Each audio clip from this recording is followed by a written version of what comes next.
इनको ये बिल वापस लेना पड़ेगा इंशाल्लाह, मौक़िफ़ भी देंगे इंशाल्लाह और रद्द-ए-अमल भी देंगे इंशाल्लाह, और ऐसा रद्द-ए-अमल देंगे कि इंशाल्लाह इन्हें याद रहेगा। रिसेंटली ट्रांसजेंडर जो बिल है वो मंजूर हुआ है, और इस बिल के मुतल्लिक पहले भी एक बार लाने की कोशिश की गई, क्योंकि जब इंडिया में मंजूर हुआ तो फिर पाकिस्तान के अंदर भी हलचल मच गई, तब इसको उन्होंने डिले कर दिया था।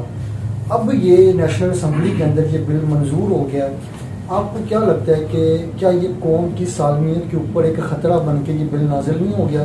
क्योंकि ट्रांसजेंडर का इस्लामिक पॉइंट ऑफ व्यू के हवाले से आप जानते हैं कि ये बहुत सख्ती से मना किया जाने वाला अमल है। बिस्मिल्लाहिर्रहमानिर्रहीम, आपका शुक्रिया कि आपने हमारा मौक़िफ़ लिया। पाकिस्तान ये वो रियासत है जो नबी अलैहिस्सलाम के नाम पे बनी है, कलमे के नाम पे हमारे से वजूद में आने वाला मुल्क। पौनी सदी गुजरने के बाद आज इसकी कौम ने एक चीज़ देखी है कि इक़्तिदार में ख़ासतौर पे कौमी असम्बली में बैठने वाली जितनी भी जमातें हैं वो सब कुफ्र के एजेंडे को पाया तकमील तक पहुंचाने में सब एक पेज में है। इस बिल के मुखालफत में ना आपको पीडीएम में कोई मजबूत आवाज नजर आएगी, हालांकि इस्लामी जमातें मौजूद हैं जी, ना ही जनाब इसको जो रियासत मदीना का दावेदार जो अपने आप को कहता था इमरान खान और उसके चमचगीर में वो नजर आएंगे। और फिर इस मौके के ऊपर वो सारे लोग हमारी तरफ देख रहे हैं कि जी अब लब्बैक जनाब इसके बारे में क्या मौक़िफ़ देती है, मौक़िफ़ भी देंगे इंशाल्लाह और रद्द-ए-अमल भी देंगे इंशाल्लाह, और ऐसा रद्द-ए-अमल देंगे कि इंशाल्लाह इन्हें याद रहेगा।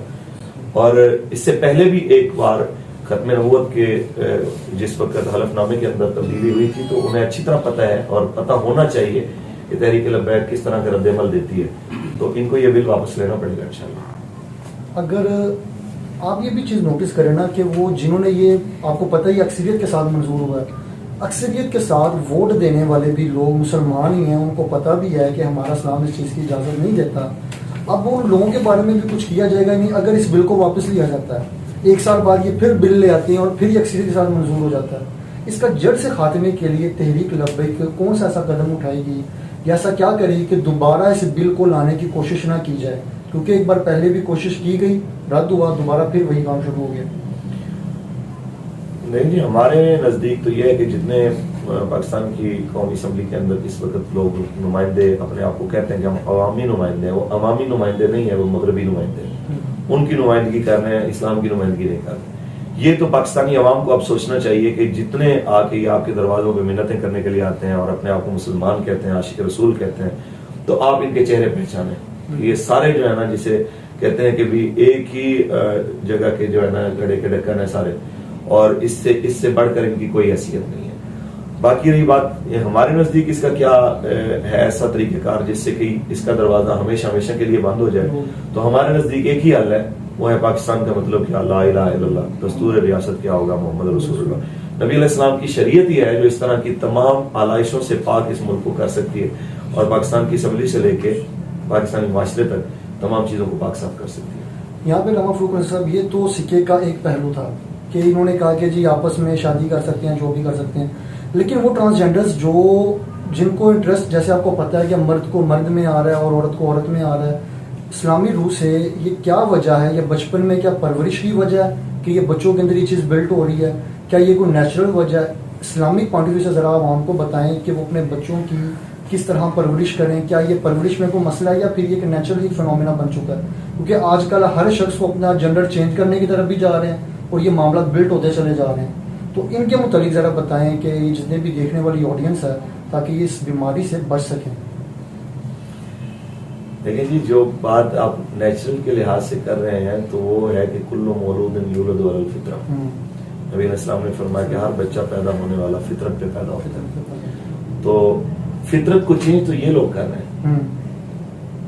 अल्लाह ताला ने जो आपके लिए चीज़ें हलाल की हैं, आप हलाल को हराम और हराम को हलाल करने की तरफ हैं, तो अल्लाह ताला ने तो एक हदबंदी कर दी है और अपने हबीब के ज़रिए की है, उनके दीन के ज़रिए। आप उस दीन की हदूद को पामाल करके तो इस तरफ जा रहे हैं, तो इसमें फितरत का कसूर नहीं है, नेचर का कसूर नहीं है, हमारे बच्चों का कसूर नहीं है। कसूर इन बदमाशों का है जो इक़्तिदार पे बैठे हैं, वो जो मीडिया को कंट्रोल करते हैं और ड्रामे अपनी मर्जी के मुताबिक बनवाते हैं, और जनाब स्क्रिप्ट लिखे जाते हैं। पाकिस्तान के अंदर कोई ऐसी फिल्म, कोई ऐसा ड्रामा बता दे जिसके अंदर ये फलसफा ना चल रहा हो کہ جناب باپ اور ماں کہیں اور شادی کرنا چاہتے ہیں اور لڑکی کہیں اور شادی کرنا چاہتی ہے اور پھر جناب وہ گھر سے بھاگ جاتے ہیں اور کورٹ میرج کرتے ہیں، اور یہ نہ دکھایا جا رہا ہو کہ جناب باپ کو کیسے دھوکہ دینا ہے، شوہر کو کیسے دھوکہ دینا ہے، بھائیوں کو کیسے دھوکہ دینا ہے. کیا یہ ہمارا کلچر ہے؟ یہ تو کلچر کو فروغ دیا جا رہا ہے، اور ایک جان بوجھ کے ایک قوم کو ایک چیز بار بار دکھائی جا رہی ہے اور ریمائنڈ کرائی جا رہی ہے کہ بھئی اصل لائف یہ ہے. تو یہ بے غیرت قسم کے لوگ ہیں جو وہ اقتدار پہ آ گئے ہیں، یعنی مغربی تہذیب کو نافذ کرنے کی کوشش کی جا رہی ہے. جی بالکل. اور میں اس بات پہ حیران ہوں کہ ابھی ریسنٹلی وہ ملکہ برطانیہ جس وقت فوت ہوئی ہے تو پاکستان کے اندر انہوں نے جناب ایک دن کا قومی سوگ منایا ہے. تو آپ اندازہ لگائیں کہ بھئی جن لوگوں نے آپ کے مسلمانوں پہ سمجھ لیں کہ 90 سال تک 1857 سے لے کے 1947 تک جو ظلم کی تاریخ رقم کی وہ آج بھی پڑھتے ہیں تو دل خون کے آنسو ہوتا ہے. تو ان کے اقتدار کی جو امین اور وارث بن کے آئی تھی، آپ اس کے ساتھ افسوس کریں. وہ جس نے گستاخ رسول سلمان رشدی کو اپنے دور اقتدار کے اندر سر کا خطاب دیا، آپ اس کے ساتھ افسوس کر رہے ہیں. تو اس لعنت کے اندر پی ٹی آئی، اس لعنت کے اندر نون لیگ، اس لعنت کے اندر پیپل پارٹی اور وہ تمام جماعتیں جو کہ قومی اسمبلی کے اندر بیٹھی ہیں اور جناب اس کے اوپر خاموشی سے ہاتھ دھر کے بیٹھی ہوئی ہیں، وہ اس لعنت کے اندر سب برابر کی شریک ہیں. تو ایک بات تو کلیئر ہو جاتی ہے کہ یہ جتنا بھی ٹرانسجینڈر سسٹم کا نظام ہے یہ فطری نظام کو چینج کرنے کی کوشش کی جا رہی ہے. خدا را اپنے بچوں کا خیال رکھیں اور تمام تر چیزوں کو اسلام کے مطابق لے کے چلیں. اپنا اور اپنے پیاروں کا خیال رکھیے گا. اللہ حافظ. پاکستان زندہ باد.